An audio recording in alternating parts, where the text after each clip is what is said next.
सागर जिले के कलेक्टर महोदय द्वारा दिनांक 10/5/2024 को एक आदेश निकाला, जिसके तहत उन्होंने जो वर्तमान में सागर का बस स्टैंड था शहर का, जिसे हरि सिंह गौर बस स्टैंड कहते हैं, और एक प्राइवेट बस स्टैंड जो कि पूर्व में एमपीएसआरटीसी का बस स्टैंड भी था, वहां से बसों का संचालन बंद करते हुए जो शहर से लगभग 15 किलोमीटर दूर एक नया बस स्टैंड बनाया गया है सागर में, जो कि नोटिफाइड नहीं है, उस वहाँ से बसों का संचालन करने हेतु उन्होंने समस्त बस संचालकों को निर्देश दिए। उस आदेश को बस संचालक विमल सिंह ठाकुर और अनुपम भट्ट द्वारा माननीय उच्च न्यायालय में चैलेंज किया गया और इस आधार पर याचिका यहाँ प्रस्तुत की कि मोटर व्हीकल एक्ट के सेक्शन 96 और एमपी मोटर व्हीकल रूल्स 204 के तहत केवल आरटीए को अधिकारता है कि बस स्टैंड के संबंध में नोटिफिकेशन निकाले और वो नोटिफिकेशन राजपत्र में उसका प्रकाशन होना चाहिए। माननीय सुप्रीम कोर्ट ने भी इस संबंध में अनेक निर्णय दिए हैं, जिसके तहत माननीय सुप्रीम कोर्ट ने भी यह नया दृष्टांत दिया है कि बसों का संचालन नोटिफाइड बस स्टैंड से ही होता है। इसके साथ साथ अन्य यहाँ पर आधार लिए गए कि जो बस स्टैंड है वो काफ़ी दूर है, लगभग 15 किलोमीटर शहर से दूर है। वो जो भूमि पर जो भूमि बनाई गई, जिस भूमि पर वो बस स्टैंड बनाया गया है, वो भी एक्चुअली में दूसरे हेड के लिए वो अलॉटमेंट हुआ था। इन सारे मुद्दों को यहाँ पर माननीय उच्च न्यायालय में चैलेंज किया गया और आज उसकी सुनवाई हुई। माननीय उच्च न्यायालय के न्यायाधिपति डीके पालीवाल साहब की खंडपीठ पर आज उसकी सुनवाई हुई, जिस पर माननीय न्यायालय ने प्रथम दृष्टया पाया कि जो कलेक्टर का ऑर्डर है वो अधिनियम की धारा 96 और motor vehicle rules Madhya Pradesh MP motor vehicle rules की रूल 204 के विरुद्ध है। यह पाते हुए माननीय उच्च न्यायालय ने याचिका पर अनावेदकों को नोटिस जारी किए और जो कलेक्टर का ऑर्डर था 10/5/2024 का नए बस स्टैंड से संचालन करने के लिए, पुराना बस स्टैंड का संचालन बंद करने के लिए, उस पर स्थगन दिया गया है और नोटिस जारी किए गए हैं। राजेश दुबे एडवोकेट। ये सबसे पहले मैं यात्रियों से क्षमा मांगते हुए अपनी बात रखूँगा। एक हफ्ता जो हम लोगों को मजबूरी में स्ट्राइक करना पड़ी और उनको जो असुविधा हुई उसके यात्रियों को मैं क्षमा मांगते हुए अपनी बात रखूँगा। ये मध्य प्रदेश हाई कोर्ट ने जो स्टे दिया है वह एक आम जनता की जीत है, यात्रियों की जीत है। हम लोग तो ऐसे बस प्रशासन से बंधा है, वो जहाँ कहेंगे चले जाएंगे, मगर यात्रियों को जो अतिरिक्त किराया लग रहा था वह इस बस स्टैंड के संचालन होने से सबसे पहले उनकी जेब जो कट रही थी वो सेफ हुई। हाईकोर्ट से क्या मांगे, किन बिंदुओं पे आपको स्टे मिला है? इसी बिंदुओं पे मतलब स्टे हुआ है कि जो मतलब आदरणीय श्री ब्रजेश दुबे जी हाई कोर्ट के जो हमारे वकील हैं, उनने अपनी बात रखी है, तो हमारे जय कुमार जी संरक्षक महोदय बताएंगे। जय कुमार जी, किन शर्तों पे, किन बिंदुओं पे आप? देखिए भाई, हम लोग तो शांतिपूर्ण तरीके से हड़ताल कर रहे थे कि ये न्याय संगत निर्णय नहीं हुआ है, तो ये पब्लिक इंटरेस्ट में जो छोटे छोटे रूट के यात्री हैं, गरीब यात्री हैं, उनकी सुविधा को देखते हुए हम तो इसको भी तैयार हो गए थे, इसको सब स्टैंड बना दें आप।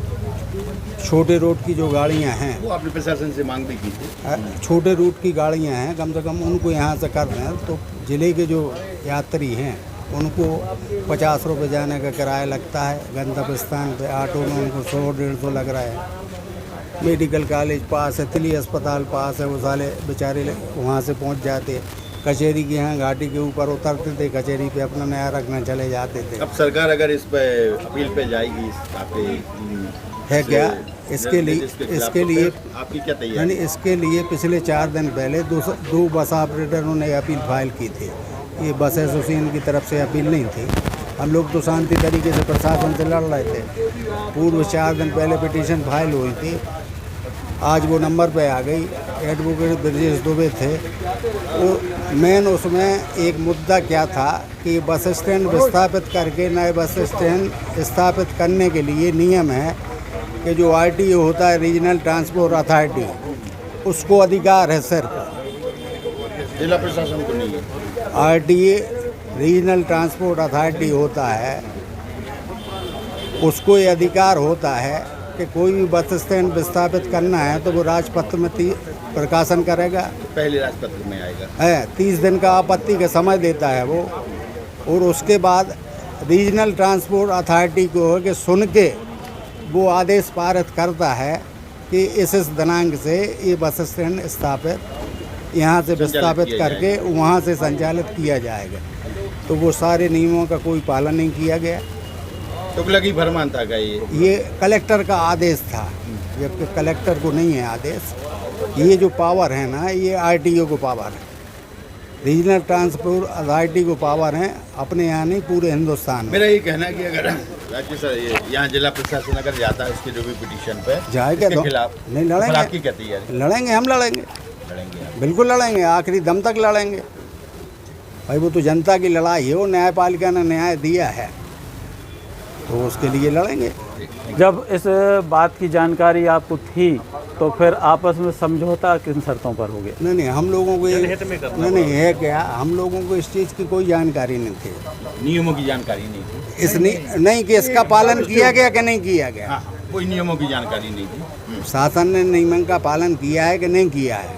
2 बस ऑपरेटर गए तो वहाँ पे अब तो कानून के जो ज्ञाता हैं उनने वो मेन पक्ष वो रखा, उन बिंदुओं पे आपकी जीत हुई है। हाँ, कि प्रशासन की तानाशाही है, वो जिनको अधिकार नहीं थे, वो जो नियम का पालन करना था वो पालन नहीं किया गया। उसको सुनते हुए माननीय न्यायाधीश महोदय ने स्टे दिया और उसके लिए हम न्यायपालिका का धन्यवाद करते हैं। और इसके साथ ही 7 दिन की हम लोगों की जो जनहित की जनता के हित की लड़ाई रही, उसमें मीडिया का जो सहयोग रहा तो उसके हम आप सभी के बहुत आभारी हैं। आप सभी को बहुत बहुत धन्यवाद कि ये जो सत्य की जीत हुई है, इसमें एक बड़ा रोल न्याय आपका पत्रकारिता का है कि आपने सारी सच्चाई एक हफ्ते प्रशासन के सामने रखी, कोई पक्षपात नहीं किया। उसके लिए आप सभी लोगों के हम बहुत आभारी हैं, बहुत बहुत आभारी, धन्यवाद। छोटन भाई, एक छोटन इस सारे प्रकरण में क्या कहते हैं आप? इस सारे प्रकरण में ये लड़ाई अकेली आप सोचें स्टैंड की बस ऑपरेटरों की, यहाँ के दुकानदारों की लड़ाई नहीं थी, ये सारे शहर से कनेक्टिविटी की लड़ाई थी। सारा शहर स्टैंड से जुड़ा है, हर प्रकार से जुड़ा है।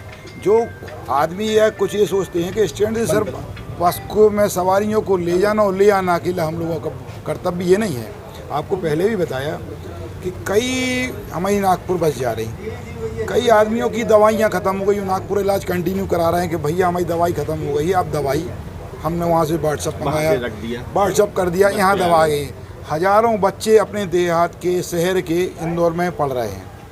तो मतलब माँ बाप ये सोचते हैं कि बस वालों से हमसे संबंध हैं, अच्छे हैं, कंटिन्यू उनके बच्चे हमारी बसों में जा रहे हैं। तो एक हम भी उनके गार्जियंस हो गए, उनका कुछ सामान यहाँ से जाना, त्यौहार है, होली है, रक्षाबंधन है, यहाँ से उनकी राखियाँ, उनको मिठाई सब वहाँ भेज रहे हैं। उनने कुछ सामान रख दिया, उनके घर भिजवा दिया। यहाँ भी कुछ सूत्रों से जानकारी निकल रही थी कि इसका कहीं सौदा कर दिया इस जमीन का राज्य सरकार ने। नहीं, इस कारण से ये सारा गफलत में रखे दिए आप लोगों को। ये ऑपरेटरों को हमको इसकी कोई जानकारी नहीं है।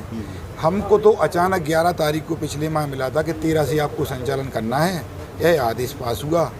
उसके बाद हम लोग सब जनप्रतिनिधियों के पास गए, सामंजस्य बना के ठीक है आपको सिविल लाइन खोल ले रहे हैं। चूँकि बहेरिया से आप वहाँ बहेरिया निकाल रहे थे तो वो परमिट की शर्तों का भी उल्लंघन था। कोई भी घटना हो जाती तो हमारे परमिट में वो दूरी, वो क्षेत्र थे ही नहीं। कोर्ट जाता कोई भी आदमी हमारे खिलाफ, हमें बीमा कंपनी जो हम बीमा कराते हैं लाखों रुपए का बीमा हमारे ऊपर आता और हम दिवालिया घोषित हो जाते। तो एक कोई बस ऑपरेटरों के साथ कोई ऐसा बैठ के उनने कोई चर्चा नहीं की अपन क्या करें।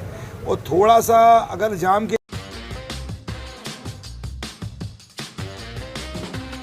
आईवेयर, सनग्लासेस और कॉन्टैक्ट लेंस के सभी लीडिंग ब्रांड्स अब एक ही छत के नीचे। अग्रवाल आई केयर, द्वारका जी कॉम्प्लेक्स, सिविल लाइंस, सागर।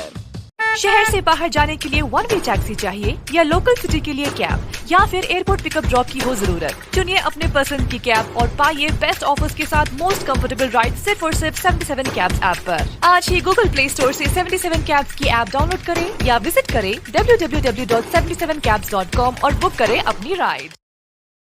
क्या आप महंगी दवाओं के खर्चे से परेशान हैं? अब इस चिंता से मुक्त हो जाइए। दवाओं के खर्चे में कीजिए 90% तक की बचत।